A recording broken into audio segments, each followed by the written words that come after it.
Good morning +2। बेटा आज हम करेंगे कार्बोक्सिलिक एसिड के बारे में, ठीक है। कार्बोक्सिलिक एसिड, कार्बोक्सिलिक एसिड जो है general formula of carboxylic acid ये ग्रुप है, आपको पहले भी पढ़ा है आप लोगों ने, है ना। ये इसका फंक्शनल ग्रुप है। तो वेरी सॉरी, यहाँ पे ओ एच आना है, COOH।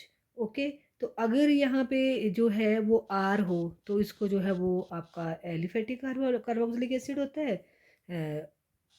और अगर यहाँ पे जो है वो बेंजीन हो, AR उससे रिप्रेजेंट करते हैं, तो हमारे पास आपके पास एरोमेटिक कार्बोक्सिलिक एसिड होता है, ठीक है। तो नॉमेनक्लेचर ऑफ कार्बोक्सिलिक एसिड जो है आप हमने जो है वो काफ़ी डिटेल में पढ़ा है। पर इवन देन आपके पास जैसे ये पहचानना बड़ा ज़रूरी है कौन सी अल्फ़ा कार्बन है, कौन सी बीटा कार्बन है। तो ये फंक्शन ग्रुप है, इसके नेक्स्ट कार्बन अल्फ़ा, उससे अगली बीटा, उससे अगली गामा, है ना। तो ये इस तरह से। तो आगे आपके पास है बेटा UPSC सिस्टम भी है, आप लोगों ने पढ़ा हुआ है ऑलरेडी, इनके बारे में आपने थोड़ा कर लेना है, ठीक है। और जो मेन थिंग है आपके पास वो क्या है कि जैसे ये वाला ये पहचानना है, अगर डाई कार्बोक्सिलिक एसिड लगा है तो इसको हम बोलते हैं ऑक्जेलिक एसिड। क्या नाम है इसका? Oxalic acid. इनको कुछ पहचानना है। और अदर इसका IUPAC नेम इसका जो है इथेन डायोइक एसिड है, वो तो वही रूल रहेंगे। अगर 3 नंबर वाला जो है वो डाई कार्बोक्सिलिक एसिड है, उसमें 3 कार्बन्स हैं, तो उसको हम मेलोनिक एसिड बोलते हैं, मेलोनिक एसिड, मेलोनिक एसिड, ठीक है। और 4 नंबर होंगी, अगर कार्बन की दो डाई होगा और उसमें 4 नंबर होगा तो उसको हम बोलते हैं सक्सिनिक एसिड। ये हमारा सक्सिनिक एसिड है, सक्सिनिक एसिड, ठीक है। और इसका नाम है ब्यूटेन डायोइक एसिड हो जाएगा। इसी तरह से जो है वो अगर नंबर 6 कार्बन हो गई, मतलब यहाँ पे जो है वो जैसे मैं लेती हूँ CH2, यहाँ पे पहले 5 ले लेते हैं, तो ये जो है वो ये इसका नाम है आपका ग्लूटेरिक एसिड। ये पहचानने हैं बेटा, ये आपको आगे पॉलीमर्स में कहीं कहीं काम आएंगे।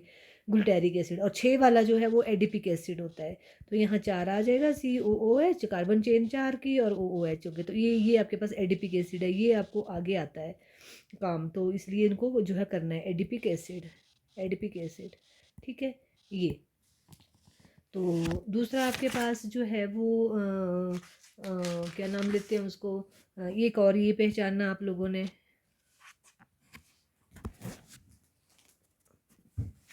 That is your carboxylic acid जो है वो अगर 2 लगे हैं तो क्या बोलते हैं, 3 लगे हुए तो क्या बोलते हैं।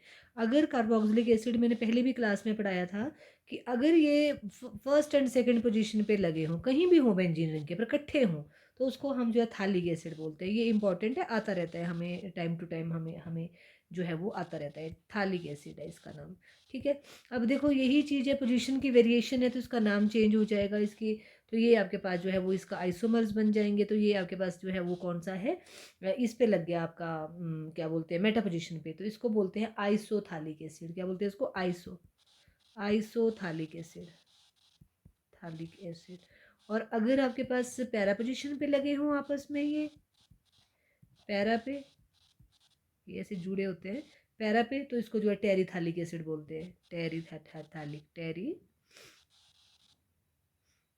यहाँ पे आइसोफथालिक आना है, यहाँ भी फथालिक, टेरिथालिक एसिड, ओके। तो ये उसके सिवाय IUPAC नेम है बेटा, एक आधा IUPAC नेम ज़रूर आता है, तो आपने ऑलरेडी पढ़ा हुआ है, तो उस चीज़ को जो आपने करना है। आगे आपके पास है method of preparation of carboxylic acid. कौन कौन से मेथड हैं, एक में वो सारे मेथड हम 1 बाय 1 करेंगे। तो method of preparation of carboxylic acid, preparation of carboxylic acid, ठीक है। इसमें सबसे पहले है फ्रॉम ऑक्सीडेशन, किसकी? एल्डिहाइड और कीटोन और अल्कोहल फ्रॉम ऑक्सीडेशन, ऑक्सीडेशन पहले भी बताया है, ऑक्सीडेशन ऑफ अल्कोहल, ये रिएक्शन हम कर चुके हैं। Alcohol, alcohols, right. इसमें अल्कोहल्स को बेटा हम अगर ऑक्सीडेशन करते हैं तो आपके पास जो है वो क्या बनता है, ऑक्सीडेशन, एल्केलाइन KMnO4 लिख लो। ऑक्सीडेशन हम कर सकते हैं potash acidic KMnO4, neutral KMnO4, है ना। और पोटाशियम डाइक्रोमेट, और आपके पास जो है potassium dichromate, acidic potassium dichromate, all are oxidising agent, but we prefer alkaline KMnO4 over the potassium dichromate and Cr2O3 की ऑक्सीडेशन से। क्यों? क्योंकि उसमें स्मॉल अमाउंट ऑफ एस्टर भी बनता है, तो हम इसको प्रेफर करते हैं। ठीक है, तो ऑलवेज रिमेंबर एल्डिहाइड से जो है वो अगर हमने ऐसे करना हो सीधा CH2OH की ऑक्सीडेशन की ऑक्सीडाइजिंग एजेंट KMnO4 ले लिया, या कोई भी आपने पहचान लेना है, तो ये आपके पास जो है एल्डिहाइड बना देगा। उसकी ऑक्सीडेशन की तो हमें जो है वो एसिड बन जाएगा। मैं पहले भी तुम्हें बता चुकी हूँ बहुत बार, है ना। तो कार्बोक्सिलिक एसिड बन जाएगा। बुक में आपके पास RCHO लिखा है जो रॉन्ग है। तो इस तरह से आपने जो है वो इसको कर लेना है। दूसरा बेटा आपके पास ऑक्सीडाइजिंग एजेंट CrO3, मतलब एसिडिक जो क्रोमियम ऑक्साइड है, इसको हम जोन्स रेजेंट बोलते हैं, जोन्स रेजेंट। तो ये भी ऑक्सीडाइजिंग एजेंट के काम मतलब आता है।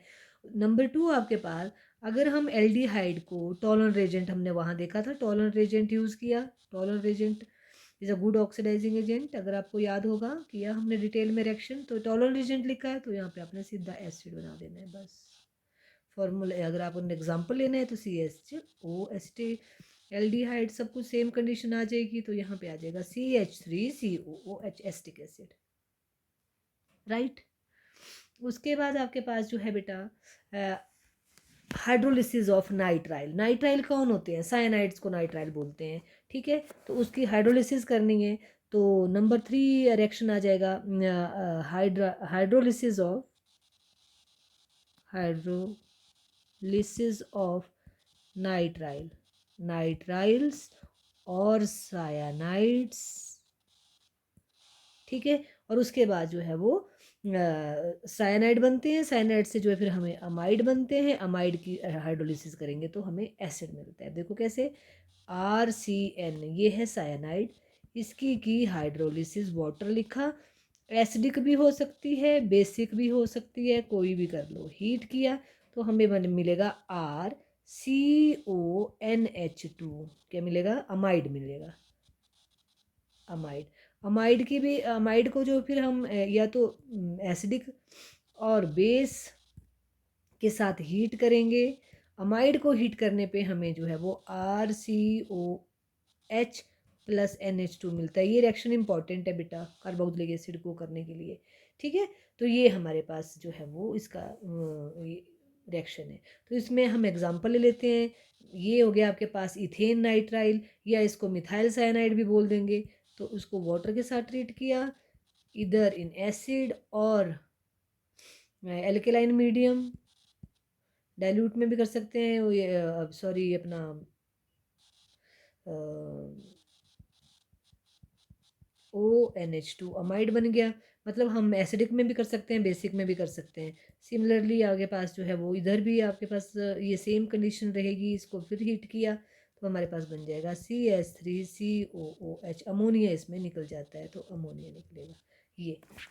ठीक है, तो ये हमारे पास है। अगर आपने एरोमेटिक लेना है तो भी आपका सेम बनेगा, तो एरोमेटिक आपने खुद करना है ट्राई।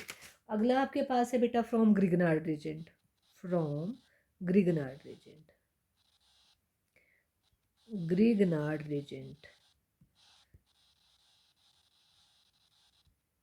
जब आप रिएक्शंस को करते हो ना तो आपको याद होने लग पड़ते हैं, पर छूओगे नहीं तो टफ लगते रहेंगे, इसलिए इनको करना है तभी आएगा। अब ग्रिगनार्ड रीजेंट को अगर हम ग्रिगनार्ड रीजेंट में कार्बन डाइऑक्साइड बनाते हैं। अब आपको बड़ी डिटेल में मैंने जब एल्डिहाइड और कीटोन पढ़े तो उसमें से हमने ग्रिगनार्ड रीजेंट की addition around the this double bond किया है। तो क्या होगा आपके पास ग्रिगनार्ड रीजेंट MgB क्या होता है? Alkyl MgBr। क्या होता है? Alkyl MgBr। तो यहाँ Mg आएगा, तो इसका ये पार्ट अलग रहता है, ये पार्ट जो है वो कहाँ जाएगा? यहाँ न्यूक्लियोफिलिक एडिशन रिएक्शन होती है, और रेस्ट पार्ट कहाँ चला जाएगा? किसी भी ऑक्सीजन की तरफ कर दीजिए। ठीक है, और हमेशा ड्राई ईथर के प्रेजेंस में ये काम करता है। तो क्या हो जाएगा? इस ऑक्सीजन को कुछ नहीं हुआ, एज इट इज़ रही, है ना। यहाँ पे आपके पास क्या ऐड हुआ? मिथाइल ग्रुप ऐड हो गया। और इधर क्या रह गया आपके पास? ऑक्सीजन के साथ कौन ऐड होगा? MgBr, ये ऐसे। तो MgBr। अब इसमें अगर हम करेंगे हाइड्रोलिसिस, क्या करेंगे? Hydrolysis, H3 positive acidic hydrolysis होगी, और ये बन जाएगा CH3। आपको पता है ग्रिगनार्ड एजेंट जो है वो ऐसे निकल जाता है, और ये MgBrOH बन के निकल जाएगा और हमारे पास एसिड मिल गया। ठीक है, तो ये कार्बन डाइऑक्साइड के साथ हमारा हो गया। अगला आपके पास है फ्रॉम, नंबर 5 है from acyl halide, from acyl halide. Acyl halide कौन होते हैं? Acyl halide, halides and anhydride.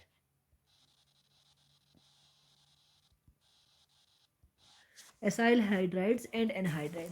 Acyl anhydrides में पहले तो देखो फॉर्मूला आना चाहिए, तो फॉर्मूला हमारे पास क्या है? RCOCl, ये है एसाइल हाइड्राइड। इसको अगर हम इसमें जो है वो वाटर डालते हैं तो हमें एसिड मिल जाता है। तो क्या होगा? RCOOH और साथ में HCl, ये हो गया। ठीक,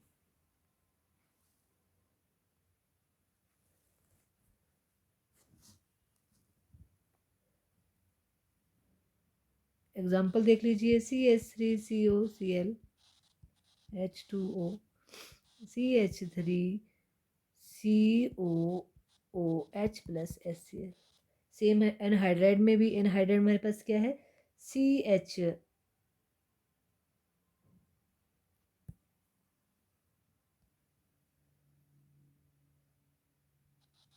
CH3COCl,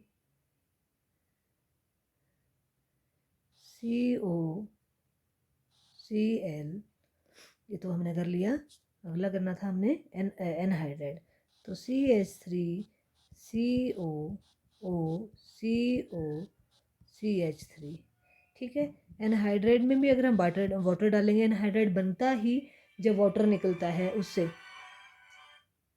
वाटर निकलता है, तो ये बनेगा आपके पास CH3COOH, ये। तो ये हमारे पास इथेनोइक एसिड, इथेनोइक एसिड ये बन जाएगा। 2 मॉलिक्यूल्स ऑफ इथेनोइक एसिड बन गया है। ठीक है, अगला आपके पास है नेक्स्ट बेटा, by hydrolysis of ester, by hydrolysis of ester, hydrolysis of ester. तो ये बन जाएगा आपके पास RCOOR डैश प्लस, ये एस्टर है, इसको भी आप एसिड में डाल दो या बेसिक मीडियम में डाल दो, बेसिक हाइड्रोलिसिस जिसको बोलते हैं। तो इसमें हमेशा याद रखना, इसमें एक बनेगा एस्टर और एक बनेगी एल्कोहल। ये एल्कोहल की प्रिपरेशन में भी ये रिएक्शन हमने किया हुआ है, राइट। अगला आपके पास है carboxylation of your alkenes, carboxylation of alkenes. ये रिएक्शन बेटा आपको याद करनी है, ठीक है। एल्कीन्स, तो ये आ गया CH2 एक आपकी एल्कीन्स हो गई। इसमें कार्बोक्सिलेशन मतलब ऑक्सीजन, कार्बन मतलब कार्बन मोनोऑक्साइड, कार्बोनिल ग्रुप लगना है, और आपके पास स्टीम करेंगे हम इसको। तो प्रेजेंस है आपके पास phosphorous acid, phosphoric acid sorry, और टेम्परेचर कंडीशन है 573 से लेके 673 केल्विन टेम्परेचर। थोड़ा प्रेशर भी लेंगे, अंडर प्रेशर। तो ये हमारे पास बन जाएगा CH3CH2COOH। ये रिएक्शन ज़्यादा इंपॉर्टेंट नहीं है, तो इसको यू कैन लीव। अगला है हमने रीमल्टीमर रिएक्शन किया हुआ एक बेटा। रीमल्टीमर रिएक्शंस में आपने वहाँ पे आधा जैसा किया था, तो यहाँ पे देखो, यहाँ पे क्या है, उसी का ही हमने जो है वो ये वर्जन लिया। कौन सा? क्लोरोफॉर्म ली। क्लोरोफॉर्म को जो है वो वहाँ तो हमने लिए थे ना, एल्कोहल से स्टार्ट किया था। यहाँ हमने क्लोरोफॉर्म है इसकी करनी हमने जैसे रिमर में था। क्या हो गया? यहाँ पे 3 आ जाएंगी ये हाइड्रोजन, और एक कार्बन के सराउंड 3 हाइड्रोजन जो है वो हाइड्रोजन नहीं, ओ एच जो है वो नहीं रहते हैं, वो अनस्टेबल होता है। तो वो क्या करेगा? वाटर मॉलिक्यूल लूज कर देगा। कैसे करता है वो? उस दिन मैंने आपको डिटेल में समझाया था, जब हमारे पास रिमर रिएक्शन में जो है सैलिसिलिक एसिड बना था। तो वो आपने ये ऐसे करना है। उसके बाद आपके पास 9th जो रिएक्शन है बेटा, ऑक्सीडेशन। ये हम एरोमेटिक बना रहे हैं।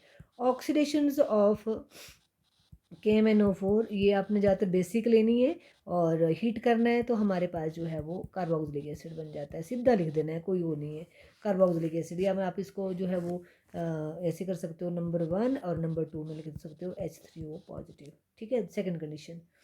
ठीक है, उसके बाद हमारे पास जो है वो जिस जिस तरह जो भी आपके पास अगर ये है आपकी हाइड्रोकार्बन्स हैं, जैसे यहाँ मैंने जाइलिन लिखी है, ऑर्थोजाइलिन, और आपको जो है यहाँ पे KMnO4OH दिया है, और सेकंड कंडीशन आपको डाइल्यूट या H2S ये दिया हुआ, ये वाली ऊपर वाली, तो सेम चीज़ है ये। डाइल्यूट का मतलब वही है कि उसमें वाटर है, तो आपके पास जो है एसिड बनेगा, तो OOH इसकी ऑक्सीडेशन हो जाएगी और ये बनेगा थालिक एसिड। क्या बन जाएगा ये?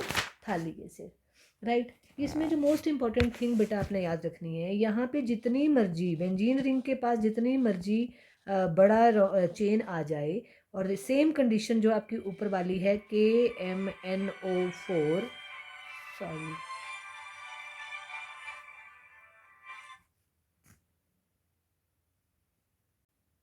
KMnO4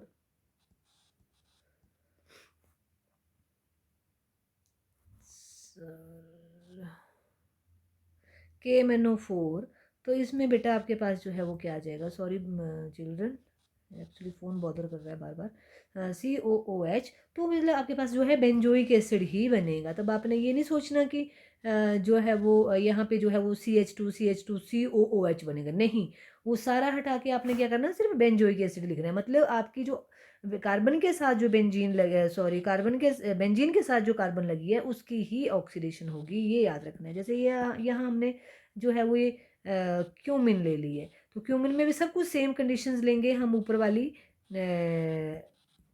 सेम ऊपर वाली, तो हमारे पास क्या बनेगा, वही बनेगा, क्या, एसिड ही बनेगा, ठीक है। और अगर आपके पास यहाँ पे बेंजीन के पास जो है वो यहाँ पे आपकी हाइड्रोजन नहीं है, कौन सी हाइड्रोजन, कार्बन के साथ लगी हुई हाइड्रोजन नहीं है, तो इसमें जो भी रिएक्शन कंडीशन हमने ऊपर लिखी 1 और 2, तो हमारे पास कोई रिएक्शन नहीं होगा। मतलब जो OH जो ऐड होना है, ऑक्सीडेशन जो होनी है, वो around the carbon atom attach to the benzene ring ही होनी है, ठीक है। मतलब वही कार्बन जो है आपकी बेंजीन रिंग के साथ जो कार्बन है उसकी ही ऑक्सीडेशन होनी है, उसके सिवाय नहीं होनी है, ठीक है। उसके बाद आपके पास है नंबर 10, फ्रॉम मिथाइल कीटोन्स और मिथाइल कार्बिनोल्स, ठीक है। तो इसमें से आपके पास जो है इसमें क्या होगा, CH3CH2, मतलब ऐसी आपको आपके पास मिथाइल कीटोन और मिथाइल कार्बिनोल, इसको आपको पता है ना, ये कार्बिनोल बोलते हैं इस ग्रुप को, तो ये आपके आपके पास मिथाइल होना चाहिए कीटोन के साथ। अगर ऐसे में आप इसको जो है, जो हमने किया नहीं था, क्या नाम लेते हैं उसको, अपना आइडोफॉर्म टेस्ट, ये आइडोफॉर्म ही है, पर आइडोफॉर्म जो था हमारा बना, ये आइडोफॉर्म में बना था, ये बना CH3CH2COONA पॉजिटिव, है ना, ये बना था। और ये जो ये वाली मिथाइल है इसका बन गया था आइडोफॉर्म, और साथ में था आपके पास सोडियम हाइड्रोक्साइड, ये था। यहाँ पे आप sodium hydroxide and NaO2 sodium, ये जो आपके पास सोडियम हाइपो है आयोडाइड है, इसके सिवाय आप जो है सोडियम सो NaOCl भी ले सकते हैं, NaOBr भी ले सकते हैं, क्योंकि ये एक्चुअल आइडोफॉर्म नहीं है, बट आप आई लेते हो तो आइडोफॉर्म टेस्ट हुआ, क्योंकि उसमें आइडोफॉर्म बनता है, ठीक है। अब ये जो सॉल्ट आपका बचा, ये वाला, ये जो ये है, आपको पता है ये है सोडियम एसीटेट। सोडियम एसीटेट को के सोडियम जो एसीटेट के सॉल्ट को अगर हम HCl के साथ ट्रीट करते हैं तो उसका सोडियम हट जाता है और उसका एसिड बन जाता है। ये सब अंडरस्टैंडिंग है, मतलब ये आपको उसमें पूछ सकते हैं, कॉम्पिटिशन्स में पूछ सकते हैं, और आपके पास सोडियम क्लोराइड बन जाएगा इस तरह से, ठीक है। अब है आपके पास नेक्स्ट जो है हम बना सकते हैं, that is your oxidation of alkenes. Alkene की ऑक्सीडेशन जो हमने पीछे किया, बिल्कुल वही, क्या, कि KMnO4 OH नेगेटिव हीट करना यहाँ पे, और सेकंड कंडीशन आपके पास है डाइल्यूट H2SO4, तो हमारे पास जो है वो क्या बनता है, RCOOH बन जाता है, ठीक है। एग्जाम्पल आपने खुद कर लेना है। तो आगे आगे है preparation of your carboxylic acid from 12th question है, बाय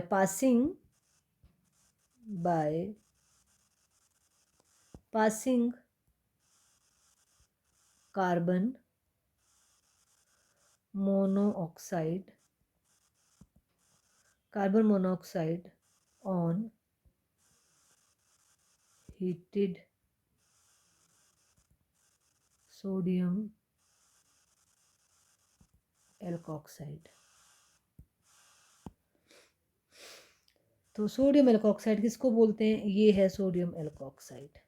ठीक है, इसको कार्बन मोनोऑक्साइड के साथ हीट करेंगे, प्रेशर देंगे। ये रिएक्शन जो है वो बहुत इंपॉर्टेंट नहीं है, पर इवन देन अगर आपको करना है तो कर लेना। डाइल्यूट HCl के साथ तो ये बन जाएगा COO। पिछला ही रिएक्शन देखो रिपीट हो रहा है, NaCl ये। ठीक है, तो ये थे आपके पास सारे के सारे reactions of preparation of carboxylic acid, जिसमें से बहुत सारे आपने पहले भी किए, कुछ आपने नहीं किए, उनको कर लेना है। आगे आपके पास है physical properties of carboxylic acid. Physical properties of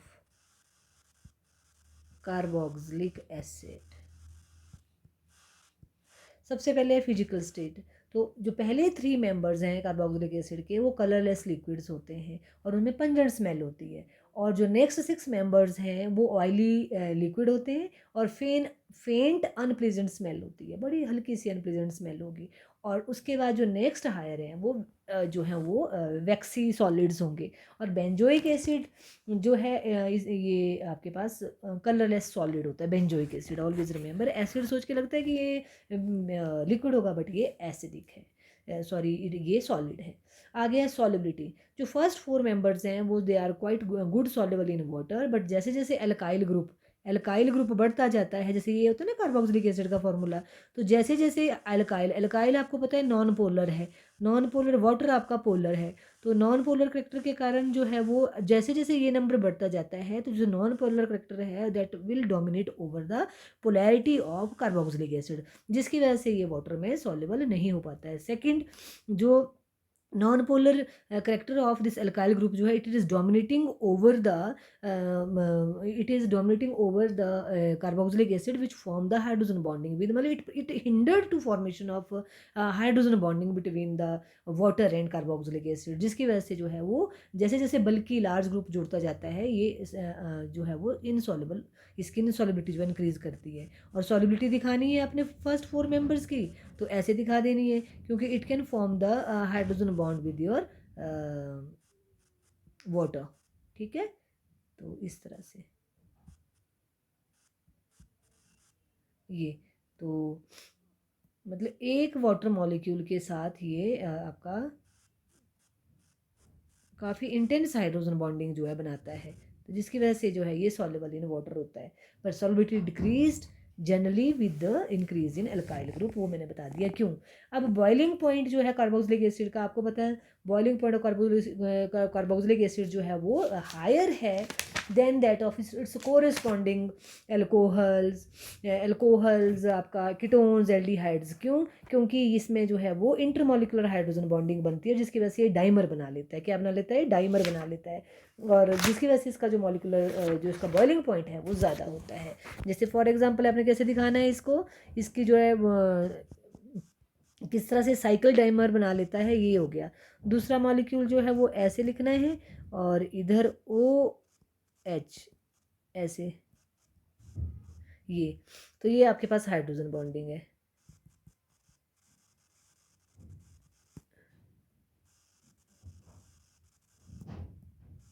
hydrogen bonding, ठीक है।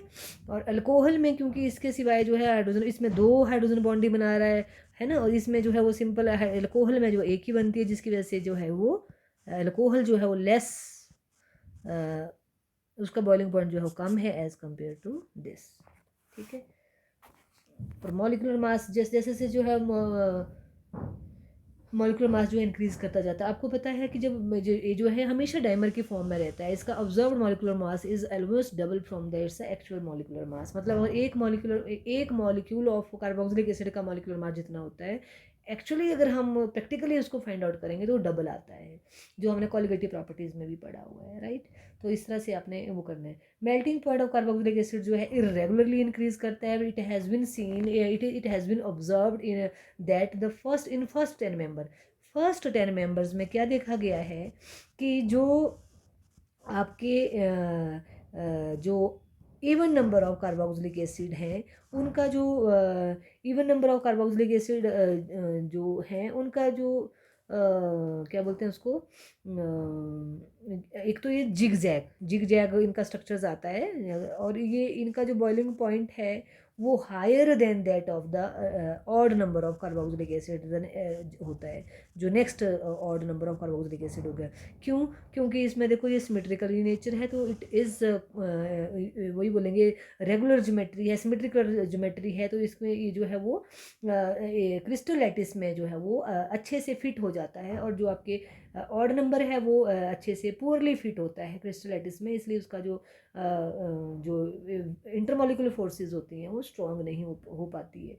तो due to strong intermolecular forces जो है कार्बोक्सिलिक एसिड्स में इवन नंबर ऑफ कार्बन में पाई जाती हैं, तो इसलिए उनका जो है हायर होता है boiling point than melting point higher होता है then that of your odd number of carboxylic acids. Okay, आगे आपके पास है chemical properties of carboxylic acid. Chemical properties of carboxylic acid, ठीक है। अब इसमें आपके पास केमिकल प्रॉपर्टीज़ में कई तरह के रिएक्शन शो करता है कार्बोक्सिलिक एसिड। एक करता है reaction due to hydrogen atom of carboxyl group, reaction due two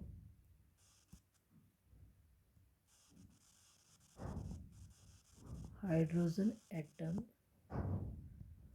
of carboxyl group, मतलब क्या है उसका कि इस कार्बोक्सिलिक ग्रुप की जो हाइड्रोजन है इसकी वजह से। Number 2, reaction due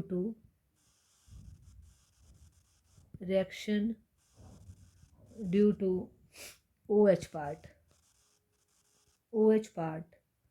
of carboxylic group, उसका मतलब है इसका टूटना। Number 3, reaction due to carboxylic group, पूरा का पूरा reaction due to carboxylic group, मतलब ये। नंबर 4 है रिएक्शन, इसका होना रिएक्शन ड्यू टू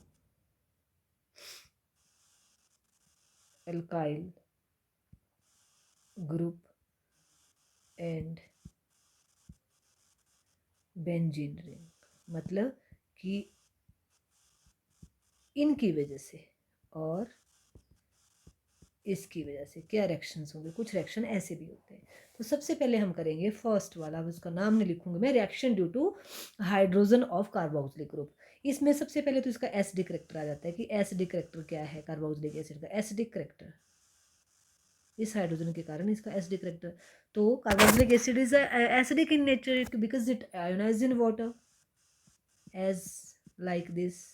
वाटर में क्या बन जाएगा, कार्बोक्सिलेट आयन्स बोलते हैं इनको, कार्बोक्सिलेट आयन, और ये बन जाएगा आपके पास 3O पॉजिटिव, इस तरह से, ठीक है। और इसका एसिडिक करैक्टर जो है वो कार्बोक्सिलिक एसिड का जो है वो रेजोनेंस के ऊपर भी हम इसका जो है वो डिस्क्राइब कर सकते हैं। जैसे फॉर एग्जांपल ये आपके पास है, ये यहाँ हमें सब कुछ दिखाना है। इसके लोन पेयर इलेक्ट्रॉन आपको पता है 2, इसके पास भी 2, ठीक है। अब आपके पास इसमें जो रेजोनेंस हो सकती है कहाँ को होएगी, जहाँ को डबल बॉन्ड ऑक्सीजन है उधर ये यहाँ चला जाएगा, तो आपके पास 2 रेजोनेटिंग स्ट्रक्चर बन जाएंगे। क्या, एक नेगेटिव और यहाँ आ जाएगा डबल बॉन्ड पॉजिटिव ऑक्सीजन, यहाँ पे 1 इलेक्ट्रॉन पेयर,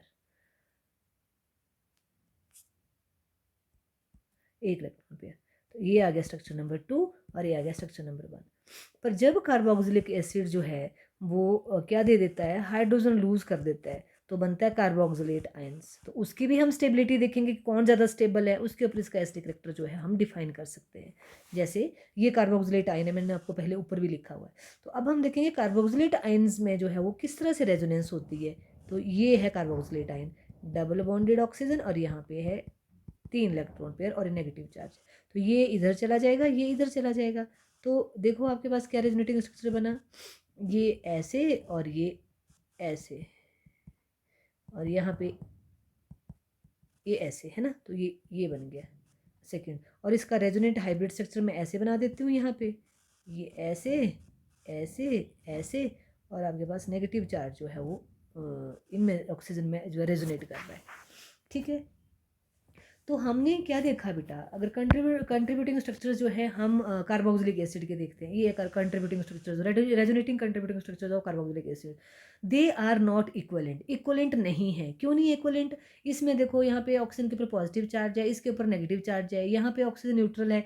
इन दोनों में देखो, इसके फर्स्ट एंड सेकंड उसको देखो, दोनों ऑक्सीजन पहले स्ट्रक्चर्स में और सेकंड स्ट्रक्चर्स में कोई डिफरेंस नहीं है। दोनों ही जो है वो उनमें नेगेटिव चार्ज अगर एक पे है तो अगले में जो है दूसरी पे है, तो एक ही जैसा स्ट्रक्चर्स है। तो इसको हम बोलते हैं इक्वलेंट स्ट्रक्चर्स है, कि दोनों में जो कंट्रीब्यूटिव स्ट्रक्चर्स है वो इक्वलेंट है। तो इनकी जो स्टेबिलिटी हमेशा याद रखना वो ज़्यादा होती है। दूसरी बात, कंट्रीब्यूटिव स्ट्रक्चर जो है वो पहले वाले में कार्बोक्सिलिक एसिड में देखो तो जो मोर इलेक्ट्रोनेगेटिव ऑक्सीजन है उसके ऊपर कैसा है, पॉजिटिव चार्ज है। तो आपने पहले भी हमें बताया है कि रेजोनेटिव स्ट्रक्चर वो अनस्टेबल होता है अगर आपके पास मोर इलेक्ट्रोनेगेटिव एलिमेंट के ऊपर जो है पॉजिटिव चार्ज आ जाए। अगर हम contributing structures of carboxylate ion देखेंगे, ये कार्बोक्सिलेट आयन के कंट्रीब्यूटिंग स्ट्रक्चर्स है, कार्बोक्सिलेट आयन के कंट्रीब्यूटिंग स्ट्रक्चर्स है। तो इसमें जो है वो दोनों में क्या है, नेगेटिव चार्ज रेजोनेट कर रहा है, तो ये ज़्यादा स्टेबल है। तो इसका मतलब है carboxylate ion is more stable than that of carboxylic acid, resonating stable than that of carboxylic acid. इसका मतलब है it prefer to become carboxylate ion rather than remain as a carboxylic acid. तो it means it can easily donate H positive ion, that is why the carboxylic acid is acidic in nature. आया बता, लगा बता? तो इस तरह से हम इसको जो है वो जो है कर सकते हैं कार्बोक्सिलिक एसिड का एसिडिक करेक्टर। दूसरा बेटा, expressing the strength of carboxylic acid जो है वो हम इसके डिसोसिएशन कांस्टेंट पे जो है वो डिपेंड करता है। तो COO H, ये आपने +1 में पढ़ा होगा, ये वो है वीक एसिड है, तो ये इस तरह से हम इसको दिखा सकते हैं, ऊपर भी मैंने बताया। अब इसकी जो है वो डिसोसिएशन कांस्टेंट जो है वो ये दिखाना है, डिसोसिएशन कांस्टेंट जो है वो KE, तो ये बन जाएगा आपके पास क्या, molar concentration of carboxylic ion, product की molar concentration divided by molar concentration of reactant, इस तरह से। और आपको पता है कि ये इक्विलिब्रियम कांस्टेंट है ना, ये इक्विलिब्रियम, और इक्विलिब्रियम कांस्टेंट को हमने इसका जो है वो डिसोसिएशन कांस्टेंट निकालना है, तो वो क्या क्या हो जाएगा, इट इज़ इक्वल टू, ये जो इक्विलिब्रियम कांस्टेंट है ये वाटर, ये वाला, इसको अगर हम इससे मल्टीप्लाई कर दें क्योंकि कांस्टेंट वैल्यू है ये, तो ये आपके पास इसका डिसोसिएशन कांस्टेंट आ जाएगा H, ये। ठीक है, तो इक्विलिब्रियम कांस्टेंट जो है आपका और ये जो है वो डिसोसिएशन कांस्टेंट है, ये डिसोसिएशन कांस्टेंट है, ये इक्विलिब्रियम कांस्टेंट है। तो इक्विलिब्रियम कांस्टेंट और ये है डिसोसिएशन कांस्टेंट।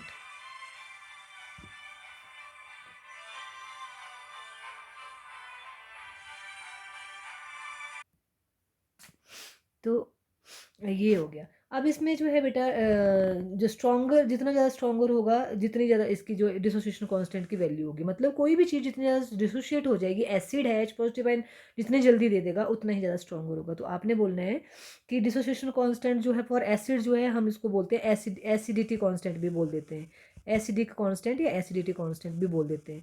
तो जितनी ज़्यादा इसकी वैल्यू होगी किसकी, डिसोसिएशन कांस्टेंट की हायर, जितनी ज़्यादा इसकी वैल्यू हाई होगी उतना ही वो ज़्यादा मोर इज एसिडिक। बहुत सिंपल सी बात है, पर some time it can be asked, तो you will not be able to give the answer. और दूसरी बात, आपके पास जो पीके होती है, पीके आपको पता है, पीएच सुना है जैसे, तो इसी तरह से पीके नेगेटिव पोटेंज ऑफ योर डिसोसिएशन कांस्टेंट है ना, तो पीके वैल्यू जो है वो माइनस लॉग ऑफ के है। तो पी की वैल्यू क्योंकि नेगेटिव है, तो ये larger the value of P की वैल्यू, तो वीक द एसिड। इसकी वैल्यू जितनी ज़्यादा होगी, इसकी अगर लार्ज होगी वैल्यू, तो एसिड वीक होगा, एसिड इज़ वीक, क्योंकि आपके पास ये डिसोसिएशन कांस्टेंट की वैल्यू नेगेटिव ली है इसने, तो वैल्यू इसकी क्या आएगी, जितनी ज़्यादा आएगी तो वो आपका एसिड कम होगा, ठीक है, एसिडिक स्ट्रेंथ उसकी कम होगी। तो ये इस तरह से आप इसको कर सकते हो। आगे आपके पास है बेटा effect of substituent on acidic strength. अब ये देखो, ये आपके रीजनिंग वाले क्वेश्चन आगे कि आपकी एसिडिक स्ट्रेंथ जो एसिड की बात कर रहे हैं, इसके साथ इसकी स्ट्रेंथ का पता लगाना कि कैसे कैसे इफेक्ट करता है। जैसे आपके पास सपोज, ये मैंने आपको शायद पहले भी बताया हुआ है, ये आपके पास फॉर्मिक एसिड है। कौन है ये? फॉर्मिक एसिड है। अब फॉर्मिक एसिड में आपको पता है कि आपके पास ये जो ऑक्सीजन है, ये इस लोन पेयर को अपनी तरफ, इस बॉन्ड पेयर को अपनी तरफ अट्रैक्ट करेगी। जितना स्ट्रांगली ये अपनी तरफ अट्रैक्ट करेगी, उतनी ही ज़्यादा H positive ion easily release होगा, ठीक है। तो इसका मतलब है कि आपके पास ऑक्सीजन जो है वो हमेशा लैक ऑफ इलेक्ट्रॉन्स रहनी चाहिए। अब देखो, ये फॉर्मिक एसिड को हम कंपेयर करते हैं एसिटिक एसिड से। ये आपका एसिटिक एसिड है ये। अब एसिटिक एसिड जो है, आपको पता है ये कौन सा प्लस आई इफेक्ट देता है, और प्लस आई इफेक्ट जो है वो प्लस आई इफेक्ट जो है वो CH3 का मोर देन दैट है प्लस आई इफेक्ट आई का, H का, है ना। तो इसका मतलब है इस कार्बन को ज़्यादा इलेक्ट्रॉन रिच कर रहा है, और in turns it effect on oxygen. तो इसका मतलब क्या हुआ कि ये ऑक्सीजन जो है इलेक्ट्रॉन रिच हो रही है, तो it will not attract the it it had not attracted the electron toward itself, as it would not attract the electron strongly as it had to be. Okay, तो मतलब ये उतनी स्ट्रांगली नहीं attract करेगा जितना कि पहले करना था। तो इसके सिवाय हम अगर इसको जो है वो और कर लेते हैं, आपके पास जो है वो यहाँ पे ये ले लेते हैं OOH, और यहाँ पे हमने इथाइल। अब आपको पता है इथाइल का जो है वो रिलीजिंग इफेक्ट और भी ज़्यादा है, तो ये और भी कम। तो इसका मतलब है formic acid is strong acid, then that of your acetic acid, then that of your propanoic acid, और उसके सिवाय आइसोब्यूटारिक एसिड, और अगले भी और भी एसिड देख लेना आपने। मतलब अगला मैं बना देती हूँ ब्यूटेरिक। तो CH3 ट्वाइस CHOOH, इसमें देखो और भी मिथाइल ग्रुप लग गए और लीजिंग है, और इस वाले में जो है 3 लग गए, तो और लीजिंग प्लस साइड इफेक्ट हो रहे हैं, तो ये एसिड को और भी कमज़ोर कर रहे हैं, ठीक है। तो एसिडिक स्ट्रेंथ आपकी डिक्रीज करेगी, इधर को डिक्रीज, ठीक है। ये था इलेक्ट्रॉन रिलीजिंग ग्रुप। अगर इलेक्ट्रॉन रिलीजिंग ग्रुप लगते हैं किसमें? एसिड के साथ। अब है अगला है आपके पास, अगर इलेक्ट्रॉन विड्रॉइंग ग्रुप लगते हैं। कौन लगते हैं? Electron withdrawing, electron withdrawing.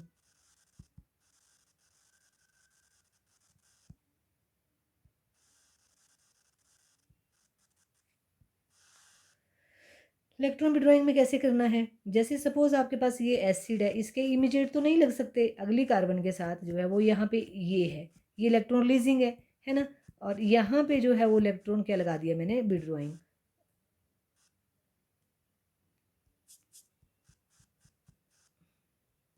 ये देखो, अब ये तो था इलेक्ट्रॉन रिलीजिंग, मतलब एसिटिक एसिड, ये एसिटिक एसिड है, एसिटिक एसिड, और ये क्लोरो एसिटिक एसिड है, क्लोरो एसिटिक एसिड। अगर तुमने बेटा शुरू के लेक्चर जो ढंग से सुने होंगे, पढ़े होंगे, तो ये इसमें कोई मुश्किल नहीं है। अब देखो यहाँ पे क्लोरीन है, क्लोरीन इलेक्ट्रॉन को जो है विड्रॉ कर रही है, इसका इम्पैक्ट यहाँ पड़ेगा, इसका इम्पैक्ट यहाँ पड़ेगा, और इसका अल्टीमेटली यहाँ पड़ेगा। तो इसका मतलब है ये ज़्यादा एसिडिक है then that of acetic acid, ठीक है। क्योंकि H positive ion easily release होता है, क्योंकि इसमें कौन सा इफेक्ट है? माइनस आई इफेक्ट है, और इसमें कौन सा है? प्लस आई इफेक्ट है, ठीक है। और अगर आपके पास जो है वो क्या नाम लेते हैं, अब नंबर ऑफ क्लोरीन आपकी बढ़ रही हैं, सपोज क्या कि ये एक आपके पास ये है H और यहाँ पे Cl है, तो ये ऐसे, दूसरा मैंने जो है वो 2 Cl लगा दिए, ये Cl और ये ऐसे। थोड़ा छोटा छोटा बनाती हूँ ताकि आपको वो ना हो। देखो H यहाँ एक Cl, दूसरा HCl,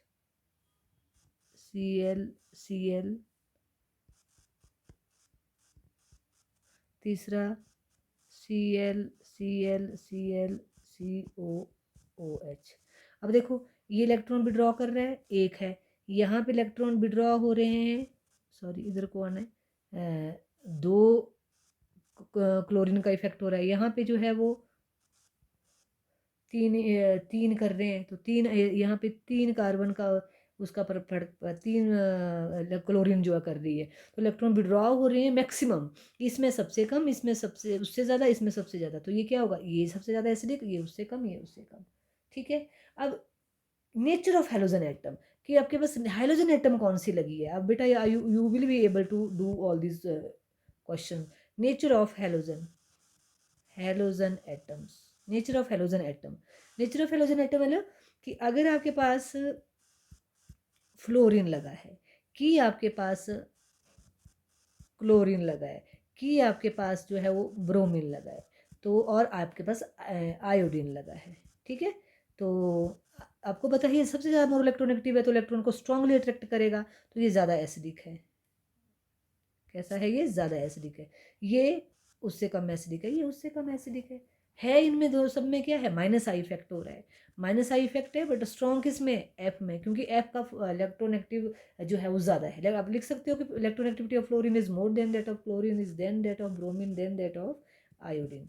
इलेक्ट्रोनेगेटिविटी, इलेक्ट्रोनेगेटिविटी है ना।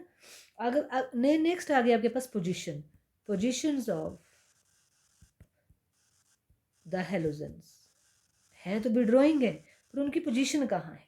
तो पोजीशन जैसे सपोज आपके पास बेटा यहाँ पे इन्होंने लिया हुआ है CH3CH2CH2Cl, ये अल्फा पोजीशन पे है। अगली आपके पास CH3CHCl CH2COOH, ये बीटा पोजीशन पे है। और अगला जो है वो ClCH2CH2CH2 आया नहीं पूरा, चलो इसको से करती हूँ। CH2Cl CH2 एंड COOH, ये। तो अब देखो यहाँ पे ये अल्फा पोजीशन पे है, यहाँ पे ये बीटा पे है, और ये गामा पे है, और आपके पास और भी हो सकती है। ठीक है। तो इनकी पोजीशन मैटर करती है कि ये कहाँ पे है। और नॉर्मल एसिटिक एसिड जो है वो ये यहाँ पे है, और उसके बाद आपके पास जो है नॉर्मल एसिड, नॉर्मल जो है ले लेते हैं जिसमें है ही नहीं है। तो वो तो पता ही है आपको, कहीं भी लगा होगा, पर अगर आपके अगर हेलोजन लगी है तो ज़्यादा एसिडिक होगा, क्योंकि इलेक्ट्रॉन विड्रॉइंग है। पर क्यों, यहाँ पे अल्फा जो है सबसे क्लोज है, तो इसकी पावर सबसे ज़्यादा होगी उसको विड्रॉ करने की। क्यों, क्योंकि जो आई इफेक्ट है वो डिस्टेंस के साथ जो है वो कमज़ोर पड़ता है। तो यहाँ पे ये क्लोज है हाइड्रोजन के, तो इसकी स्ट्रॉन्ग अट्रैक्टिंग पावर है। ये थोड़ा दूर हो गया तो इसकी उससे वीक है, ये उससे भी दूर हो गया तो उससे वीक है, ये इसमें लगा ही नहीं है तो ये सबसे वीक एसिडिक है। तो एसिडिक करेक्टर जो है इस तरह से डिक्रीज कर रहा है। ठीक है। आगे आपके पास है उसके बाद बेटा हमारे पास है effect of type of hybridisation of carbon atom bonded to carboxylic acid. कौन से टाइप की हाइड्रोजन जो है वो जो हाइब्रिडाइज्ड कार्बन जो है प्रेजेंट है, ये भी इंपॉर्टेंट एक्सपेक्ट है इसको फाइंड आउट करने के लिए। तो इफेक्ट ऑफ टाइप ऑफ सब ये जो है लास्ट है आपका बेटा, मतलब ये वाला चैप्टर इसमें लास्ट है आपके पास जो है सबसे ज़्यादा।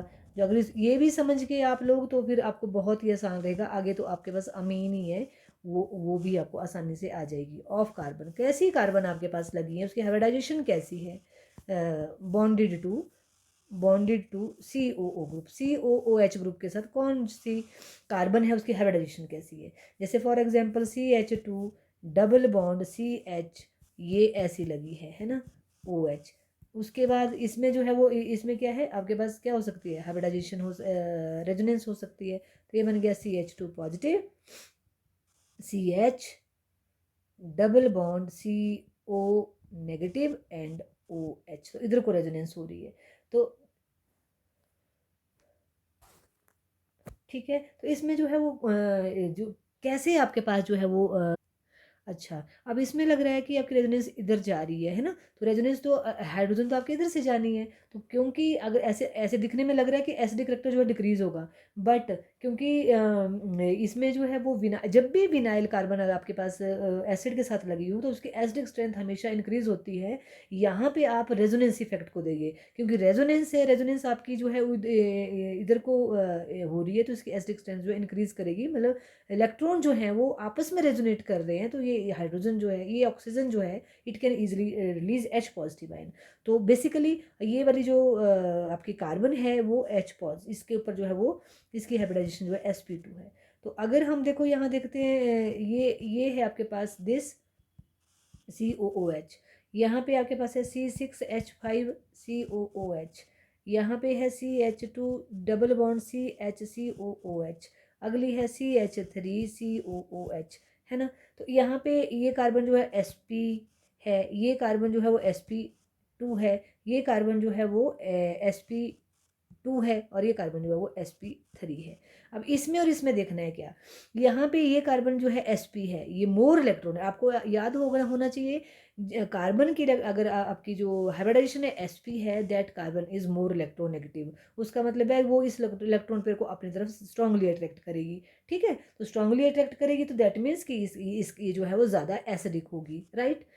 sp2 इसमें भी है, sp2 इसमें भी है, ये कार्बन आपकी sp2 है, ये कार्बन आपकी sp2, दोनों जो है वो सेम उस पे उससे इससे जो है वो इलेक्ट्रॉन्स को जो खींच रही है। और यहाँ पे डबल बॉन्ड है, जैसे कि हमने ऊपर बताया रेजोनेंस हो रही है इस वाले में, देखो ऊपर वाले में दिखा ना, सेम चीज़ है ये, तो इसमें रेजोनेंस हो रही है, बट इसमें रेजोनेंस बेंजीन है तो sp2 है, पर रेजोनेंस इसमें जो है कई तो सारे स्ट्रक्चर्स बनते हैं, ठीक है ना, तो ज़्यादा रेजोनेटिव स्ट्रक्चर्स है तो ये ज़्यादा मोर एसिडिक है एज़ कम्पेयर टू दिस। और इसमें क्योंकि रेजोनेंस भी नहीं है, आपकी sp3 हाइब्रिडाइजेशन है कार्बन की, तो वो कैसी है, लीस्ट इलेक्ट्रोनेगेटिव है, तो ये सबसे कम एसिडिक इन नेचर होगी। क्लियर।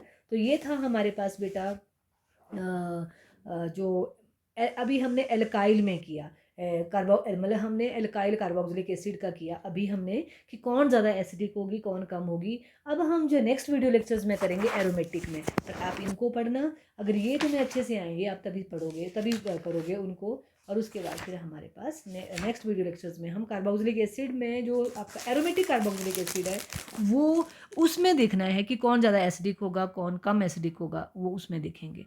तो होपफुली आपको ये, आप इसको अच्छे से करोगे, नहीं समझ आएगा पूछोगे, और समझ आएगा तो अच्छे से इसको पढ़ना, और होपफुली आपको जो है वो समझ आएगा। और नेक्स्ट वीडियो लेक्चर्स में मिलते हैं, तब तक के लिए गुड बाय।